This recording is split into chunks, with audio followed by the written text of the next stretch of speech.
Hey Orange Army, welcome back to Orange Army ముచ్చట్లు episode number 2. So last episode నుంచి ఈ episode వరకు చాలా గ్యాప్ పట్టింది. సో గ్యాప్ ఎంతైతే పట్టిందో దానికి మించిన ఎంటర్టైన్మెంట్ ఉంది అని అయితే మీరు అర్థం చేసుకోవాలి. సో ఈరోజు ఎపిసోడ్ నెంబర్ 2లో మన టాపిక్ వచ్చేసి మెగా ఆప్షన్స్. ఈ మెగా ఆప్షన్ అనే హైప్ లాస్ట్ 2 months నుంచి ఎప్పుడైతే ఐపీఎల్ అయిపోయిందో అప్పటి నుంచి మెగా ఆప్షన్స్ అనే ఒక హైప్ క్రియేట్ అయింది. సో ఆ హైప్ అనేది డైలీ పెరుగుకుంటూనే వస్తుంది. అండ్ నిన్న మనం చూసినట్టయితే జూలై 31st చూసుకున్నట్టయితే మన ఫ్రాంచైజ్ ఓనర్స్ అందరూ బీసీసీఐ మేనేజ్మెంట్ తోటి మీటింగ్ అయింది.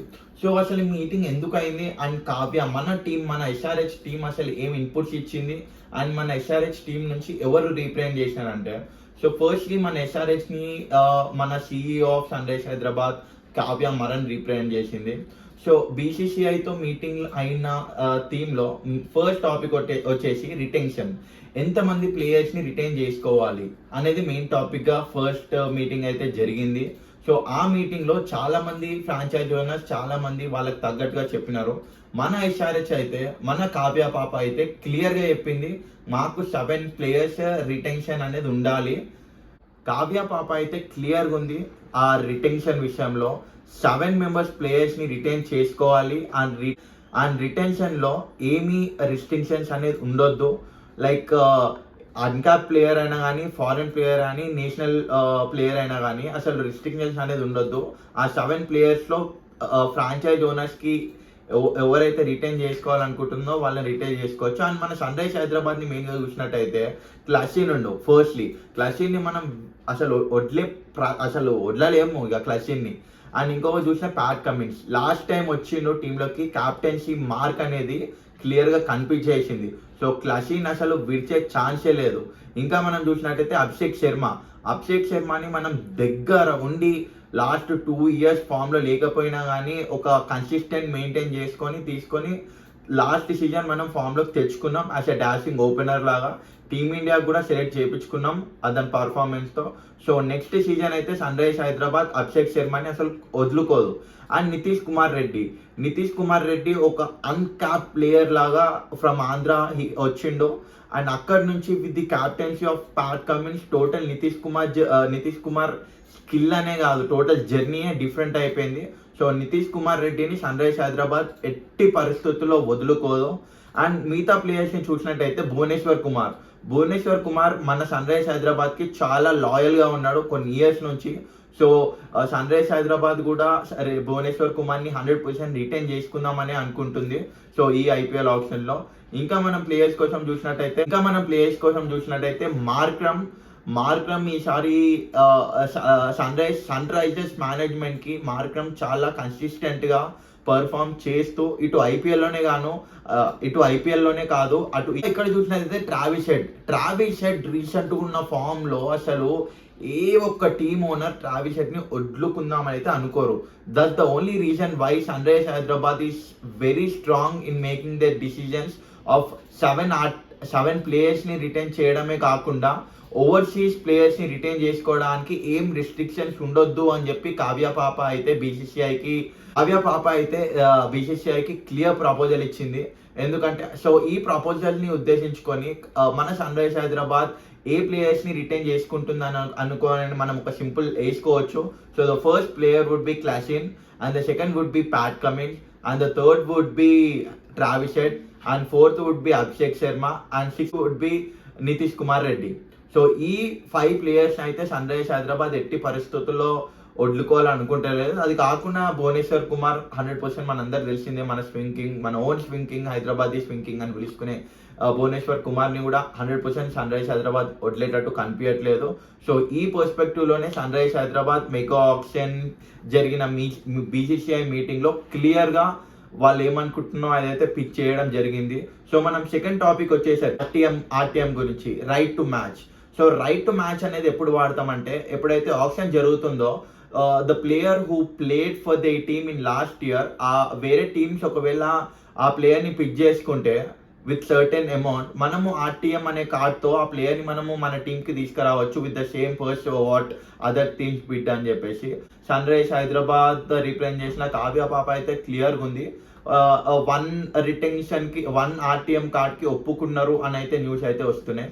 అండ్ థర్డ్ మెయిన్ న్యూస్కి వచ్చేసరికి మన సన్ రైజ్ హైదరాబాద్ కావ్య పాప అయితే ఈసారి ఐపీఎల్ ఆప్షన్ ఈసారి జరగబోయే మెగా ఆప్షన్ని చాలా ఖండిస్తుంది. ఎందుకంటే మెగా ఆప్షన్ అనేది టోటల్ టీమ్ని ఇన్బ్యాలెన్స్ అయిపోతుంది. సో దానివల్ల మెగా ఆప్షన్ అనేది ఎవ్రీ 5 yearsకి ఒకసారి జరగాలని చెప్పి అయితే సన్ రైజ్ హైదరాబాద్ మేనేజ్మెంట్ నుంచి కావ్య పాప అయితే క్లియర్గా చెప్పింది. ఎందుకంటే లాస్ట్ టైం మనం చూసినాం 2022లో మనకి మెగా ఆప్షన్ జరిగింది. సో ఈసారి మళ్ళీ 2025లో జరగడం వల్ల ప్లేయర్స్ని సెట్ చేసుకొని ఆ బ్యాలెన్స్ అనేది మిస్ అయిపోతామని చెప్పేసి కావ్య పాప అయితే క్లియర్గా పిక్ చేసింది అన్నట్టు మనకు తెలుస్తుంది బీసీసీఐకి. అండ్ దాంతోపాటు ఇంకా నెక్స్ట్ జరిగిన డిస్కషన్ వచ్చేసి ఇంపాక్ట్ ప్లేయర్ రూల్ గురించి. ఇంపాక్ట్ ప్లేయర్ రూల్ మీద మ్యాక్సిమం అన్ని ఫ్రాంచైజ్ ఓనర్స్ అయితే క్లియర్గా ఉన్నారు, లైక్ ఈ రూల్ అనేది వద్దు అని చెప్పేసి. కాకపోతే ఇక్కడ BCCI management and IPL franchise owners కలిసి వద్దు అనుకున్నారు. కానీ అవతల వైపు మనం చూసినట్టయితే బ్రోడ్కాస్టర్స్ సైడ్ నుంచి వాళ్ళు they are not agreeing with franchise owners for ఇది ఇంపాక్ట్ ప్లేయర్ రూల్ని తీసేయడానికి. సో చూడాలి నెక్స్ట్ ఏం జరుగుతుందో అని చెప్పేసి. అండ్ అన్క్యాప్ ప్లేయర్స్కి నార్మల్గా మనం ముందు మాట్లాడుకున్న రిటెన్షన్ లిస్ట్లో 7 members రిటెన్షన్ లిస్ట్ గురించి మనం మాట్లాడుకున్నాం.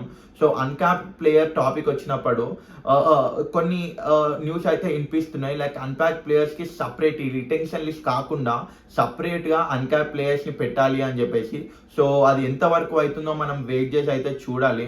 అండ్ మెయిన్ టాపిక్ వచ్చేసరికి మన Sun rise Hyderabad main concern చేసిన టాపిక్ ఏంటంటే, so players who are participating in bidding but వాళ్ళకి అనుకున్నంత అమౌంట్ రాకపోవడం వల్లనో due to some reasons they are not participating in tournament. So ఈ మెయిన్ కన్సర్న్ని మనము సన్ రైజ్ హైదరాబాద్ ఫ్యాన్స్గా మనం చూసినాం. హసరంగా ఒక స్పిన్నర్ లేని లోట్ని మనం చూసినాం. సో అదే కన్సర్న్ని స్ట్రిక్ట్గా కావ్య మరన్ అయితే స్ట్రిక్ట్గా చెప్పింది బీసీసీఐకి. అండ్ ఆల్సో కావ్య మరన్ ఒక స్టెప్ పైకేసి అలాంటి ప్లేయర్స్ ఎవరైతే ఆప్షన్లో బిడ్ చేసుకున్న తర్వాత రాని వాళ్ళని బ్యాన్ కూడా చేయాలి అన్నట్టు సన్ రైజ్ హైదరాబాద్ నుంచి కావ్య మరన్ ఒక పిచ్ చేసింది అన్నట్టయితే న్యూస్ వస్తుంది మనకి. అండ్ దాంతో పాటు సో ఇంకొక కొత్త న్యూస్ అనేది బయటకు వచ్చింది from the other franchise players and BCCI. So చాలా మంది ఓవర్సీస్ ప్లేయర్స్ మెగా ఆప్షన్స్కి అంత ఇంట్రెస్ట్ చూపించకుండా మినీ ఆప్షన్స్కి ఇంట్రెస్ట్ చూపిస్తున్నారంట. ఎందుకంటే మెగా ఆప్షన్లో చాలా మంది ప్లేయర్స్ ఉంటారు విత్ హ్యూజ్ బడ్జెట్. కానీ మినీ ఆప్షన్లో ఎలా ఉంటుందంటే బడ్జెట్ ఉంటుంది కానీ రిస్ట్రిక్ట్ ప్లేయర్స్ ఉంటారు.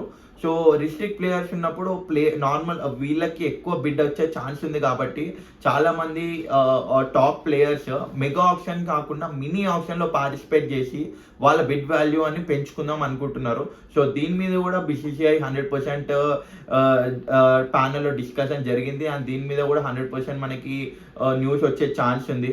అండ్ ఇంకా మనం చూసినట్టయితే salary cap of each franchise last year వరకు ప్రతి ఒక్క టీంకి 100 crores అలాట్ చేసింది బీసీసీఐ. కానీ ఈసారి స్పెషల్గా 120 crores అనేది for the first time IPL హిస్టరీలో అలాట్ చేయబోతుంది ప్రతి ఒక్క టీంకి. సో మనము దీని ప్రకారం ఏమి అంచనాలు వేసుకోవచ్చు అంటే, లాస్ట్ ఇయర్ మనకి వచ్చిన 21 crores బడ్జెట్ ఏదైతే హైయెస్ట్ బిడ్ ఉందో అది 100% క్రాస్ అయ్యే క్లియర్గా కనిపిస్తుంది. ఎందుకంటే ప్రతి ఒక్క ప్లేయర్ పొటెన్షియల్ పెరుగుతుంది. అండ్ అలానే BCCI gave them freedom of going high for the players. So ఈసారి ఐపీఎల్ స్టార్ట్ అవ్వకముందే ఐపీఎల్ హడావిడి అయితే స్టార్ట్ అయిపోయింది.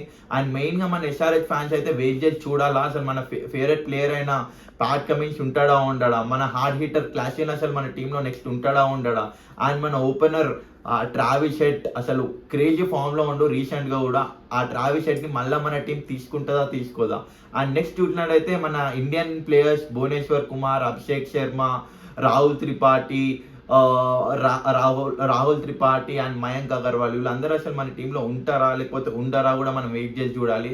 అండ్ దాంతోపాటు అన్క్యాప్డ్ ప్లేయర్స్ అయిన నితీష్ కుమార్ రెడ్డి మీద సన్ రైజ్ హైదరాబాద్ ఎలా డిసిషన్ తీసుకుంటుంది అని కూడా చూడాలి.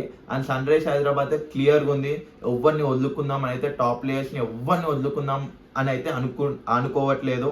సో దాని ప్రకారమే సన్ రైజ్ హైదరాబాద్ అయితే క్లియర్గా పిచ్ చేసింది బీసీసీఐకి దట్ 7 రిటెన్షన్స్ ప్లేయర్స్లో మాకు ఏం రిస్ట్రిక్షన్స్ ఉండొద్దు, మాకు ఇష్టం వచ్చిన ప్లేయర్ని మేము రిటైన్ చేసుకుంటాము, లైక్ దాంట్లో మాకు ఫారెన్ ప్లేయర్స్ ఇంత లిమిట్ అని ఉండొద్దు అని అయితే క్లియర్ పిచ్ చేసింది. సో దాని ప్రకారం మనం అంచనా వేసుకోవచ్చు, like Klaasen, Pat Cummins and Travis హెడ్ని అస్సలు వదులుకుందామని అయితే అనుకుంటలేరు. సో ఇంకా మనం వెయిట్ చేసి చూడాలి నెక్స్ట్ మీటింగ్ వరకు అసలు ఏం జరుగుతుందో అని చెప్పేసి.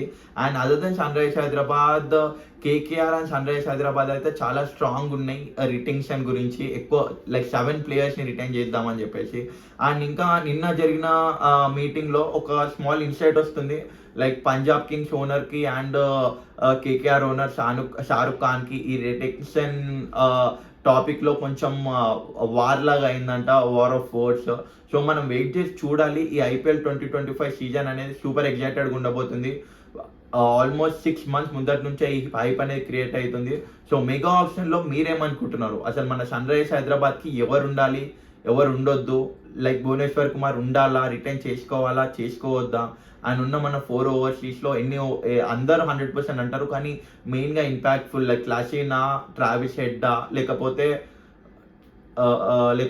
ప్యాట్ కమిన్సా, ఈ ముగ్గురు ఓవర్సీస్లో ఒకవేళ మనకి బీసీసీఐ మనం అనుకుంటూ రాకపోతే సన్ రైజర్స్ హైదరాబాద్ ఏ విధంగా వెళ్ళాలి అని అయితే కమెంట్ చేయండి. And stay tuned orange army insider. So కొన్ని రీజన్స్ వల్ల మేము లాస్ట్ ఎపిసోడ్ తర్వాత మళ్ళీ ఎపిసోడ్స్ తీయలేకపోయినాం, కానీ ఇప్పటి నుంచి వీఆర్ ప్రామిసింగ్ 100% జెన్యూన్. ఇక ఏం వెయిట్ చేయకుర్రి, మన కాంటెంట్ తోటి రచ్ చేద్దాం. Stay tune to episode number 3.